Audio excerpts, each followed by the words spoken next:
Okay so guys, सबसे पहले MKS classes channel को सब्सक्राइब कर लीजिए। उसके बाद बेल आइकॉन पे दबा के ऑल पे क्लिक करके बेल नोटिफिकेशन को ऑन कर लीजिए लेटेस्ट वीडियो देखने के लिए। सो गाइस, चलिए वीडियो को स्टार्ट करते हैं।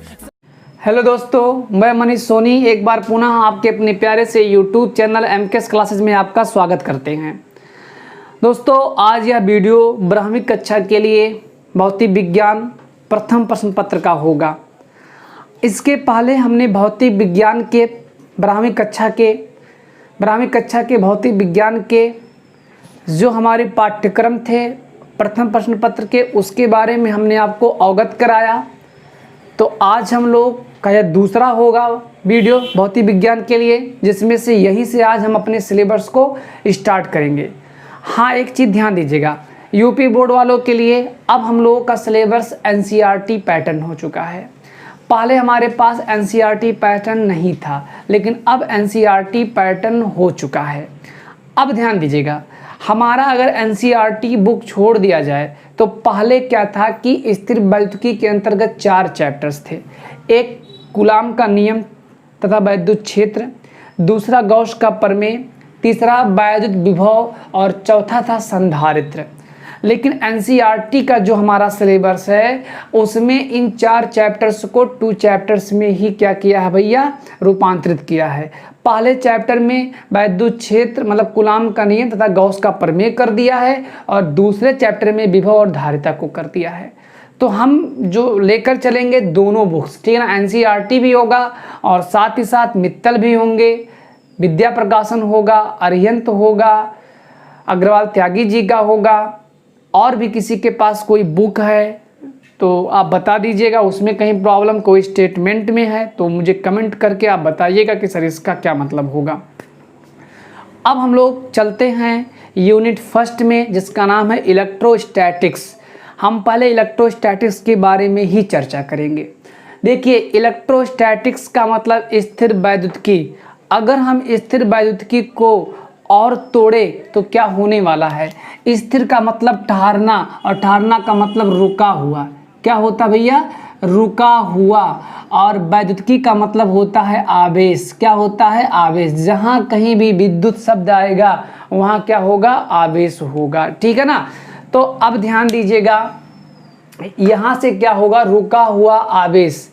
अब ये स्थिर वैद्युतिकी भौतिक विज्ञान की एक शाखा होगी। बात समझ में आ रहा है ना। आगे चल करके यही फिजिक्स जितना आप पढ़ रहे हैं वो क्या होगा, उसका भी ब्रेक होगा। जैसे हम लोग 6, 7, 8 में एक विज्ञान पढ़े, 9th में आकर के 3 विज्ञान पढ़े, और उस विज्ञान के एक पढ़े, एक खंड पढ़े, है ना। और जब 11 में आए तो 2 भौतिक विज्ञान पढ़े, मतलब 2 फर्स्ट सेकंड पढ़े। ऐसे ही आप BSc करेंगे तो आपको क्या मिलेंगे, उस भौतिक विज्ञान के भी खंड मिलेंगे। तो यह भी भौतिक विज्ञान की एक क्या है, डाल है। डाल का मतलब शाखा, एक ब्रांच है। तो यहाँ से क्या है, रुका हुआ आवेश, मतलब स्थिर वैद्युतिकी में हम रुके हुए आवेश के बारे में अध्ययन करते हैं। तो इसका डिफिनीशन आप लिख सकते हैं कि भौतिक विज्ञान की वह शाखा जिसमें हम स्थिर आवेशों के बारे में अध्ययन करते हैं स्थिर वैद्युतिकी कहलाता है। ये हो गया। अब दूसरा चीज क्या आता है, इसका नोट लिख सकते हैं आप लोग कि स्थिर वैद्युतिकी में विद्युत आवेशों के द्वारा उत्पन्न बलों, क्षेत्रों तथा विभवों के बारे में अध्ययन किया जाता है। मतलब क्या है कि हम लोग स्थिर वैद्युतिकी में वैद्युत आवेश के द्वारा उत्पन्न बल होंगे, उनके क्षेत्र होंगे और विभव होंगे, हम उनके बारे में क्या करेंगे भैया, अध्ययन करेंगे। ये हो गया। तो इस प्रकार से आपको स्थिर वैद्युतिकी समझ में आ गया होगा, ठीक है ना। एक बार पुनः हम लोग क्या करेंगे, जैसे आवेश का अंग्रेजी क्या होता है भैया, चार्ज होता है। चार्ज को हम लोग किससे रिप्रेजेंट करते हैं, Q से करते हैं। तो ये +Q हो चार्ज है। मान लेते हैं कोई एक चार्ज है, ये चार्ज आपका क्या होगा भैया, रुका हुआ होगा। अब इस रुके हुए चार्ज के कारण उत्पन्न होंगे क्या, वैद्युत क्षेत्र होंगे, ठीक है ना। अब इन वैद्युत क्षेत्र, ठीक है ना, कहने का मतलब क्या है कि भौतिक विज्ञान की वह शाखा जिसमें हम स्थिर आवेशों के बारे में क्या करते हैं, अध्ययन करते हैं, वही क्या कहलाता है, स्थिर वैद्युतिकी। और पूरा पूरा चीज ये हमारे आवेश पर डिपेंड करता है। तो पहले हम बहुत ही डीपली आवेश के बारे में अध्ययन करेंगे। तो चलते हैं, आवेश क्या होता है इसके बारे में देख लेते हैं। तो डालेंगे हेडिंग आप लोग, आवेश। आवेश का मतलब होता है चार्ज। क्या होता है भैया, चार्ज होता है। तो नोट कर लीजिएगा इस चीज को और लिखिएगा। अब चलते हैं आवेश के बारे में, थोड़ा सा इसके हम भूमिका में चलते हैं कि आवेश सबसे पहले कैसे कैसे इसकी उत्पत्ति हुई। तो आज से मतलब इस वर्तमान समय से भूतकाल में चलिए, ठीक है ना, भूतकाल में 2500 साल लगभग पहले चलिए, ठीक है ना। तो 2500 साल पहले एक दार्शनिक थे। क्या थे भैया, दार्शनिक। और वो कहाँ के थे, यूनान के थे। यूनानी दार्शनिक थे और जिनका नाम था क्या भैया, थेल्स था। वो थेल्स साहब क्या किए, एक अंबर नामक पदार्थ लिया, एक अंबर नामक पदार्थ लिया और उस पदार्थ को क्या उन्होंने ऊन से रगड़ा। ऊन से रगड़ने के बाद उन्होंने एक परीक्षण किया कि वो क्या करता है, जो हमारे पास अंबर नामक पदार्थ है वह हल्के वस्तुओं को, तिनकों को अपनी ओर क्या कर लेता है, आकर्षित करने का गुण प्राप्त कर लेता है। समझने का प्रयास करिएगा। आज से लगभग 2500 वर्ष पहले हमारे यूनानी दार्शनिक थे जिनका नाम था थेल्स। उन्होंने क्या देखा कि अंबर नामक एक पदार्थ लिया और उस अंबर नामक, अब कहेंगे सर अंबर क्या होता है, तो ये आपका अंबर है, ठीक है ना। अंबर नामक पदार्थ लिया और उस अंबर नामक पदार्थ को ऊन तो आप लोग जानते ही जानते हैं, ऊन से उन्होंने रगड़ा और रगड़ने के बाद देखा उस पदार्थ में एक गुण उत्पन्न हो गया है। वो गुण क्या है, जैसे चुंबक होता है कि किसी लोहे को अपनी ओर क्या करता है, आकर्षित कर लेता है, तो उसी प्रकार से वो अंबर नामक पदार्थ भी हल्के वस्तुओं को अपनी तरफ आकर्षित करने का एक गुण प्राप्त कर लिया। इतना समझ में आया। अब ध्यान दीजिएगा, इसके बाद क्या होता है, एक समझ लीजिए स्टोरी है। लगभग क्या हुआ कि 2000 वर्षों तक इस बात पर कोई चर्चा नहीं हुआ, इस बात को कोई महत्व नहीं दिया गया। लेकिन 1600 ईस्वी में इंग्लैंड के डॉक्टर गिलबर्ट साहब आए। उन्होंने प्रयोग द्वारा यह पता लगाया कि अंबर, ठीक है ना, अंबर नामक पदार्थ के जैसा अन्य पदार्थों को भी अगर रगड़ा जाए तो उनमें भी यह गुण उत्पन्न हो जाता है। अरे भाई, वहाँ तो 2500 वर्ष पहले थेल्स ने केवल और केवल दो चीज का नाम लिया, एक अंबर का नाम लिया और एक ऊन का नाम लिया। दोनों को आपस में रबिंग किए और रबिंग करने के बाद क्या हुआ, ये देखा गया कि हल्के वस्तुओं को इसके अंदर क्या हो गया, एक गुण आ गया जो कि इसको क्या कर रहा है, आकर्षित कर रहा है।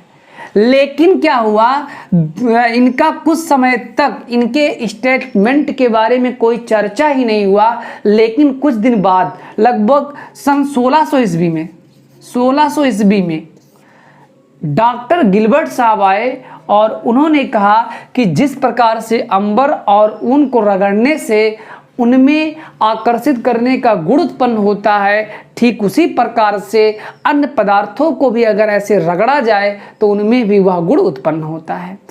अब आइए, जैसे मान लेते हैं हम ही लोग हैं, अपने बालों से अगर पेन को रब कर देते हैं, रबिंग करने के बाद हम इसको क्या करते हैं, नीचे लाते हैं, तो देखते हैं कागज के तिनके, धूल, मतलब कुछ भी दूब वूब जो होते हैं इसके तरफ क्या होते हैं भैया, अट्रैक्ट हो जाते हैं। हालांकि हम जब पढ़ते थे तो ऐसा करते थे, यार सवाल नहीं आया तो ऐसे ऐसे किए और करने के बाद हमने कहा यार तू मजा आ रहा, चुंबक की बात व्यवहार कर रहा है, इसके तरफ तो अट्रैक्ट हो रहा है। तो यही चीज था आवेश के बारे में। अब इतना तो समझ में आपको आ गया होगा। अब इसके बाद आप लोग इसका सही डिफिनीशंस लिखेंगे। तो चलते हैं, लिखेंगे आप लोग वैद्युत आवेश के बारे में डिफिनीशन लिखिएगा। किसी वस्तु का वह गुण जिसके कारण वस्तु आकर्षण अथवा प्रतिकर्षण बल का अनुभव करता है, वैद्युत आवेश कहलाता है। अथवा इसका दूसरा डिफिनेशंस भी लिख सकते हैं, किसी वस्तु का वह गुण जिसके कारण उसमें वैद्युत तथा चुंबकीय प्रभाव उत्पन्न होते हैं, वैद्युत आवेश कहलाता है। ये हो गया। अब वैद्युत आवेश को हम लोग रिप्रेजेंट करते हैं किससे? Q से। इसे हम लोग Q से प्रदर्शित करते हैं और इसका SI पद्धति में जो मात्रक होता है वो क्या होता है भैया? कूलाम होता है। इसको नोट कर लीजिएगा। अब ध्यान दीजिएगा, इसके बाद क्या आता है? आवेश के प्रकार। आवेश के प्रकार, आवेश के प्रकार, टाइप ऑफ चार्ज। ध्यान दीजिएगा, आवेश दो प्रकार के होंगे, एक होगा धनावेश और एक क्या होगा? ऋणावेश। ठीक है ना, एक धनावेश होगा और एक क्या होगा? ऋणावेश होगा। मतलब एक पॉजिटिव चार्ज होगा और एक नेगेटिव चार्ज होगा। तो अब क्या है, विलियम गिलबर्ट साहब आए और विलियम गिलबर्ट के अनुसार आवेश दो प्रकार के होते हैं, एक धनावेश होता है और एक क्या होता है? ऋणावेश होता है। तो अब थोड़ा सा हम केमिस्ट्री में चलने वाले हैं। धनावेश और ऋणावेश का मतलब थोड़ा समझ लेते हैं। जैसे मान लेते हैं सोडियम है, सोडियम के पास परमाणु क्रमांक कितना होता है? 11। इसका इलेक्ट्रॉनिक विन्यास करेंगे 2, 8, 1। ये मान लेते हैं एक इलेक्ट्रॉन क्या किया? लूज किया। एक इलेक्ट्रॉन किसी को दे दिया। जब दे देगा तो इसके पास पहले कितने इलेक्ट्रॉन थे? 11 इलेक्ट्रॉन थे और 11 प्रोटॉन भी थे। बात समझ में आ रहा ना? 11 इलेक्ट्रॉन थे और 11 प्रोटॉन थे। एक इलेक्ट्रॉन जब दे दिया तो उसके पास कितने इलेक्ट्रॉन बचेंगे? 10 इलेक्ट्रॉन बचेंगे। मतलब दाता का कार्य किया है, दाता का कार्य किया है। इलेक्ट्रॉन की कमी होगी तभी दाता होगा ना, मतलब एक पॉजिटिव होगा। तो कोई आवेश धनावेश तब होगा जब उसमें इलेक्ट्रॉनों की क्या होगी भैया? कमी होगी। अब ऐसे क्लोरीन है 17, 2, 8, 7 हो गया और मान लेते हैं इसे एक इलेक्ट्रॉन दे दिया जाए तो अब हो जाएगा 18 और ये हो जाएगा माइनस। ठीक है ना? तो पहले 17 था, अब 18 हो गया, अर्थात अधिकता हुआ है। तो इलेक्ट्रॉनों की अधिकता के कारण कौन सा आवेश उत्पन्न होता है? ऋणावेश होता है। तो एक बार मोटा मोटा समझ लेंगे भैया आप लोग कि धनावेश काहे होता है? इलेक्ट्रॉनों की कमी के कारण, और ऋणावेश काहे होता है? इलेक्ट्रॉनों की अधिकता के कारण। इतना हो गया। अब ध्यान दीजिएगा, हमने आपको बताया कि जो आवेश होते हैं वो दो प्रकार के होते हैं। किसके अनुसार? गिलबर्ट के अनुसार। एक धनावेश और एक ऋणावेश। इन दोनों नाम का नामकरण सर्वप्रथम अमेरिकी वैज्ञानिक फ्रैंकलिन ने किया था, वो भी सन 1750 ईस्वी में। 1750 ईस्वी में वैज्ञानिक फ्रैंकलिन ने ही इनका नामकरण किया था कि ये धनावेश एक होता है और एक क्या होता है? ऋणावेश। गिलबर्ट साहब तो इतना ही कहते आवेश दो प्रकार के होते हैं।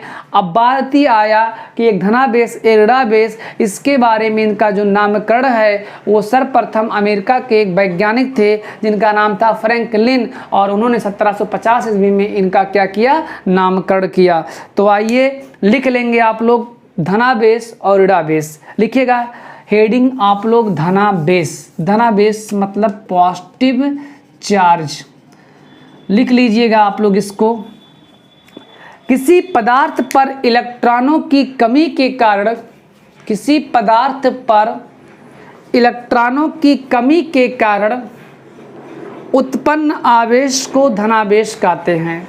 उत्पन्न आवेश को धनावेश कहते हैं। चलिए इतना हो गया। अब ध्यान दीजिएगा, हमने मान लिया एक कांच की छड़ है और एक रेशम का कपड़ा है। कांच की छड़ को रेशम के कपड़े पर रगड़ा जाता है तो कांच की छड़ पर इलेक्ट्रॉनों की कमी हो जाती है और जिसके फलस्वरूप हमारा जो कांच का एक छड़ होगा वो कैसा होगा? धनावेश होगा।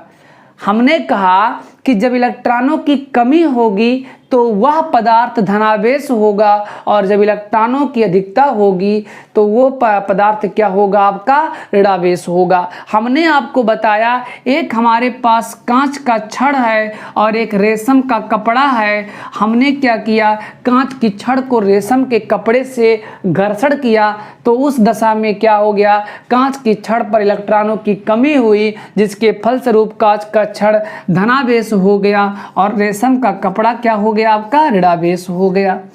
अब इसके बाद डालेंगे निगेटिव चार्ज। हाँ, जिसको आपको नोटबुक चाहिए, नोटबुक का पीडीएफ चाहिए कि हाँ हमको जैसे सर नोटबुक लिखे हैं वैसे हमें पीडीएफ चाहिए, तो उसके लिए हमारे व्हाट्सएप नंबर 9670203072 पर कमेंट करेंगे, हम आपको वो पीडीएफ भेज देंगे, ठीक है ना। तो एक सुंदर सा नोट्स अगर आपको चाहिए, नोट्स जो हमारा है वो लगभग 5 किताबों से मिल करके बनाया गया है। एक बेहतरीन नोट पाने के लिए आप हमारे इस व्हाट्सएप नंबर पर कमेंट करेंगे, फिर हम आपको वो नोट्स की पीडीएफ फाइल आप पर सेंड कर देंगे।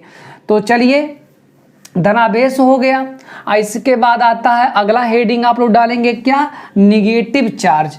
तो लिख लीजिए भैया negative charge, heading negative charge लिखिएगा। इसके अंतर्गत आप लोग किसी पदार्थ में इलेक्ट्रॉनों की अधिकता के कारण, किसी पदार्थ में इलेक्ट्रॉनों की अधिकता के कारण उत्पन्न आवेश को ऋणावेश कहते हैं। अब ध्यान दीजिएगा, मान लेते हैं हमारे पास एक एबोनाइट की क्या है भैया, छड़ है। एबोनाइट की हमारे पास एक छड़ है। एबोनाइट की छड़ को हमने बिल्ली के खाल से रगड़ा, हमने बिल्ली की खाल से क्या किया भैया, रगड़ा। और जब रगड़ेंगे तो जाहिर सी बात है इलेक्ट्रॉन एक में से दूसरे में ट्रांसफर होंगे। तो क्या होता है, एबोनाइट की छड़ पर इलेक्ट्रॉनों की अधिकता होती है। इलेक्ट्रॉनों की क्या होती है भैया, अधिकता होती है। इलेक्ट्रॉनों की अधिकता होगी तो दूसरे में इलेक्ट्रॉनों की क्या होगी, कमी होगी। और इसमें इलेक्ट्रॉन की कमी होती है और इसमें इलेक्ट्रॉन की अधिकता होती है। इलेक्ट्रॉनों की अधिकता के कारण एबोनाइट की छड़ क्या हो जाएगा, ऋणावेश हो जाएगा, और इसमें कमी है तो ये क्या हो जाएगा भैया, धनावेश हो जाएगा। तो अब डालेंगे अगला हेडिंग, वैद्युत आवेश का इलेक्ट्रॉन सिद्धांत। वैद्युत आवेश का इलेक्ट्रॉन सिद्धांत, इसमें आपको हम पूरा सिखा देंगे। केमिस्ट्री में थोड़ा सा ले चल करके डाल दीजिए हेडिंग, वैद्युत आवेश का इलेक्ट्रॉन सिद्धांत। वैद्युत आवेश का इलेक्ट्रॉन सिद्धांत, इलेक्ट्रॉन सिद्धांत, इसका अंग्रेजी लिख लेंगे इलेक्ट्रॉन थ्योरी,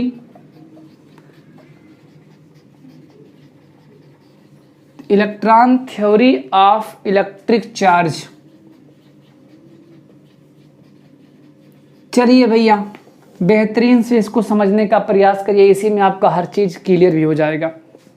ये समझ लीजिए बहुत इम्पॉर्टेंट होगा समझने के लिए। केमिस्ट्री पढ़े होंगे तो आपको और अच्छे समझ में आएगा। चलिए, सबसे पहला चीज़ ये आपको दिखाई दिया होगा, मार्कर। क्या दिखाई दिया होगा, मार्कर। अगर इसको काटेंगे तो इसके छोटे छोटे कण निकलते हुए चले जाएंगे। आइएगा, सबसे पहला चीज़, अच्छा जैसे मेरी बॉडी है, इस बॉडी की सबसे सूक्ष्म इकाई क्या होती है, कोशिका होती है ना। कोशिकाओं से ही हमारे बॉडी का क्या होता है, निर्माण होता है, ठीक है ना। तो आइए, सबसे पहला चीज़ पदार्थ, ये हमारा मार्कर एक पदार्थ है। पदार्थ कैसे बनता है, यौगिकों से। यौगिक कहाँ से मिलकर बनते हैं, अणुओं से। अणु कैसे बनता है, परमाणुओं से। और परमाणु हमारे किससे बनते हैं, मूल कणों से। मूल कण हमारे पास कौन कौन होंगे, इलेक्ट्रॉन होंगे, प्रोटॉन होंगे, न्यूट्रॉन होंगे, नाम सुने होंगे। पदार्थ की सबसे सूक्ष्म इकाई उसके क्या होते हैं, पदार्थों का सबसे सूक्ष्मतम इकाई क्या होता है, उनके मूल, मतलब इसके कण होते हैं, परमाणुओं के कण होते हैं, जिसका नाम मूल कण है। इलेक्ट्रॉन, प्रोटॉन और क्या नाम है भैया, न्यूट्रॉन नाम है। अब ध्यान दीजिएगा, ये सबसे बड़ी इकाई है पदार्थ। अब हम पहला चीज सीखेंगे परमाणु के बारे में। परमाणु हमारा गोलाकार होता है। कैसा होता है? गोलाकार। और परमाणु हमारा दो भागों से बना होता है, एक नाभिक होता है और एक नाभिक के बाहर का विशालतम क्षेत्र जिसमें इलेक्ट्रॉन विभिन्न कक्षाओं में क्या करते हैं? गति करते हैं। नाभिक में हमारे दो मूलकण होते हैं, एक प्रोटॉन होता है और एक क्या होता है? न्यूट्रॉन होता है। तो चलिए चलते हैं, हम थोड़ा सा गोला वाला बना लेते हैं। ये हो गया और ये हो गया और ये हो गया और ये हो गया, ठीक है ना। ये हमारा हो गया नाभिक। क्या हो गया भैया? नाभिक हो गया। और नाभिक में हमारे दो मूलकण होते हैं, एक का नाम प्रोटॉन है और एक का नाम क्या है? न्यूट्रॉन है। प्रोटॉन पर चार्ज होता है धनावेश, न्यूट्रॉन होता है उदासीन और हमारा जो इलेक्ट्रॉन होता है वो क्या होता है भैया? ऋणावेश होता है। प्रोटॉन और न्यूट्रॉन दोनों कहाँ होते हैं? नाभिक में होते हैं। और जो हमारे इलेक्ट्रॉन होते हैं वो नाभिक के बाहर विशाल कक्षाओं में क्या करते हैं? गति करते रहते हैं। अब आइएगा, ये प्रोटॉन, ये न्यूट्रॉन। और सुनिए, कोई परमाणु जो होता है उदासीन होता है। देखिए, परमाणु में तो आवेश होते हैं, जैसे मान लेते हैं हमारे पास एक परमाणु है जिसका नाम सोडियम है। हमारे पास एक सोडियम परमाणु है। सोडियम परमाणु में अगर कोई पूछे आवेश नहीं है क्या, तो उनका ऑप्शन हो, उनका शब्द मतलब उनका जो आंसर होना चाहिए बिल्कुल आवेश है। कुछ लोग कहते हैं इसमें आवेश ही नहीं है। नहीं, सोडियम में आवेश है। सोडियम में कितने प्रोटॉन हैं? 11 प्रोटॉन। और कितने आपके इलेक्ट्रॉन हैं? 11 इलेक्ट्रॉन हैं। जितने नंबर ऑफ प्रोटॉन हैं उतना ही नंबर ऑफ इलेक्ट्रॉन हैं। प्रोटॉन धनावेश, इलेक्ट्रॉन ऋणावेश, जिसके फलस्वरूप इसका नेट चार्ज शून्य होगा। नेट चार्ज शून्य होगा। जैसे अगर एक बॉडी को 5 न्यूटन के बल से पूरब की तरफ पुल किया जाता है फोर्स लगा करके, और उसी परिणाम का एक अपोजिट डायरेक्शन में फोर्स लगाया जाए, तो क्या वो बॉडी कहीं घूमेगी या कहीं जा पाएगी? विस्थापित नहीं हो पाएगा। अर्थात उनका नेट फोर्स 0 होने के कारण ही तो है। इसी प्रकार से जितने नंबर ऑफ इलेक्ट्रॉन हैं उतना ही नंबर ऑफ प्रोटॉन है, जिसके फलस्वरूप उसका नेट चार्ज होगा शून्य। अर्थात कोई परमाणु क्या होता है? उदासीन होता है। इतना समझ में आ गया ना। तो जैसे मान लेते हैं सोडियम है, 11 प्रोटॉन 11 इलेक्ट्रॉन है, तो मान लेते हैं पहले कक्षा में 2 हैं, अगले कक्षा में 8, 1 2 3 4 5 6 7 और एक 8 और एक ये हो गया। अब क्या है कि सोडियम ने एक इलेक्ट्रॉन क्या कर दिया? लूज कर दिया। तो उसके लिए सोडियम के पास कितने बचेंगे इलेक्ट्रॉन? 10 इलेक्ट्रॉन बचेंगे। पहले कितने थे? 11, अब कितने हो गए? 10। अर्थात इलेक्ट्रॉनों की क्या हुई है? कमी, जिसके फलस्वरूप ये क्या हो जाएगा? धनावेश हो जाएगा। हमने अभी बताया है कि जब इलेक्ट्रॉनों की कमी होगी तो क्या होगा? हमारा धनावेश। और जब इलेक्ट्रॉनों की अधिकता होगी तो क्या होगा भैया? वो ऋणावेश होगा। तो इस प्रकार से आप लोग लिख लीजिएगा। पहले डालेंगे हेडिंग विद्युत आवेश का इलेक्ट्रॉन सिद्धांत। लिखिएगा, विद्युत आवेश की परिकल्पना को इलेक्ट्रॉन सिद्धांत द्वारा आसानी से समझा जा सकता है। अब इसके बाद लाइन छोड़ करके कामा डबल इन्वर्टर कामा में लिखेंगे, प्रत्येक पदार्थ परमाणुओं से मिलकर के बना होता है। प्रत्येक पदार्थ परमाणुओं से मिलकर के बना होता है। प्रत्येक नाभिक का समस्त भार उसके केंद्रीय भाग में समाहित होता है। प्रत्येक परमाणु का लिखेंगे, प्रत्येक परमाणु का समस्त भार उसके नाभिक में समाहित होता है। लिखेंगे, नाभिक 2 प्रकार के मौलिक कणों प्रोटॉन तथा न्यूट्रॉन से मिलकर बना होता है। इस नाभिक के चारों ओर इलेक्ट्रॉन नामक कण विभिन्न कक्षाओं में चक्कर काटते रहते हैं। इलेक्ट्रॉनों पर ऋणावेश होता है। अब लिखेंगे लाइन छोड़ करके, कामा डबल इन्वर्टेड कामा में जब किसी परमाणु से एक या एक से अधिक इलेक्ट्रॉन को निकाल दिया जाता है तो वह वैद्युत धनावेशित हो जाता है। एक धनावेशित पिंड पर इलेक्ट्रॉन की कमी प्रदर्शित होती है। हो गया, नोट कर लीजिएगा इतना। तो इस प्रकार से हम लोगों ने वैद्युत आवेश के बारे में पढ़ा और हमने बताया कि धनायन और ऋणायन होने के लिए इलेक्ट्रॉन ही उत्तरदायित्व होते हैं, प्रोटॉन का उसमें कोई रोल अदा नहीं होता है। अब डालेंगे आप लोग अगला हेडिंग, आप लोग वैद्युत बल। वैद्युत बल, ध्यान दीजिएगा, आवेशों के कारण उत्पन्न बल को ही वैद्युत बल कहते हैं। आवेशों के कारण उत्पन्न बल को क्या कहते हैं? वैद्युत बल कहते हैं। जो इलेक्ट्रिक फोर्स होता है वो काहे होता है? आवेशों के कारण। और यह वैद्युत बल दो प्रकार का होता है, एक होता है आकर्षण और एक दूसरा होता है क्या? प्रतिकर्षण होता है। तो इस प्रकार से हमारे पास आकर्षण बल और प्रतिकर्षण बल, ध्यान दीजिएगा, जब सजातीय आवेश होंगे तो प्रतिकर्षण होगा प्लस प्लस और माइनस माइनस, ठीक है ना, प्लस प्लस या माइनस माइनस। आकर्षण होगा और प्लस माइनस या माइनस प्लस क्या होगा? आपका प्रतिकर्षण होगा। सजातीय आवेशों के मध्य प्रतिकर्षण बल कार्य करता है एवं विजातीय आवेशों के मध्य कौन सा बल कार्य करता है भैया? आकर्षण बल कार्य करता है। तो इस प्रकार से हम लोगों ने ये चीज पढ़ा। डालेंगे अगला हेडिंग, आवेश संरक्षण का नियम। आवेश संरक्षण का नियम, ध्यान दीजिएगा, conservation of electric charge. Conservation of electric charge. तो कंजर्वेशन ऑफ इलेक्ट्रिक चार्ज का मतलब ये होता है आवेशों को ना तो आप उत्पन्न कर सकते हैं और ना ही नष्ट कर सकते हैं। हाँ, इसको एक पदार्थ से दूसरे पदार्थ में क्या कर सकते हैं? स्थानांतरित कर सकते हैं। जैसे सोडियम है, क्लोरीन है, तो इसे सोडियम क्लोराइड कहेंगे। तो क्या होगा? सोडियम से इलेक्ट्रॉन कहाँ जाता है? क्लोरीन में, तो आदान प्रदान होगा ना। ऐसा नहीं कि सोडियम के इलेक्ट्रॉन को जाकर कहीं फेंक दो आवारा की तरह, नहीं। ये होता है कि जब हमारे पास कोई आवेश की अधिकता होगी तो वो क्या होगा? दूसरे पदार्थ में शिफ्ट हो जाएगा। बात समझ में आ रहा है ना? ऐसा नहीं है कि आवेश हमारे उत्पन्न भी हो सकते हैं और नष्ट भी हो सकते हैं, नहीं। आवेश को ना तो उत्पन्न कर सकते हैं और ना ही नष्ट कर सकते, इसको एक पदार्थ से दूसरे पदार्थ में रूपांतरित कर सकते हैं। ये हो गया।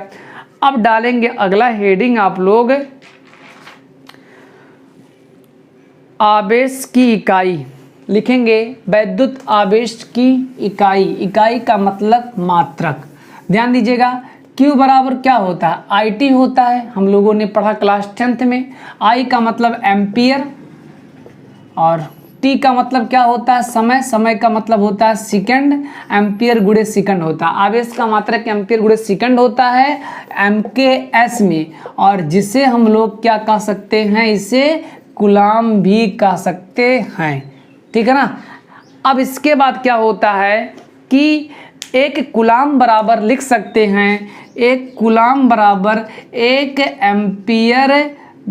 एम्पियर गुणे सेकंड। तो इस प्रकार से हमने आवेश के बारे में पढ़ चुके। अब हम लोग जो अगला हेडिंग होगा वो कूलाम्स का नियम होगा, जो कि अगला हमारा वीडियो होगा। नोट कर लीजिएगा इस चीज़ को।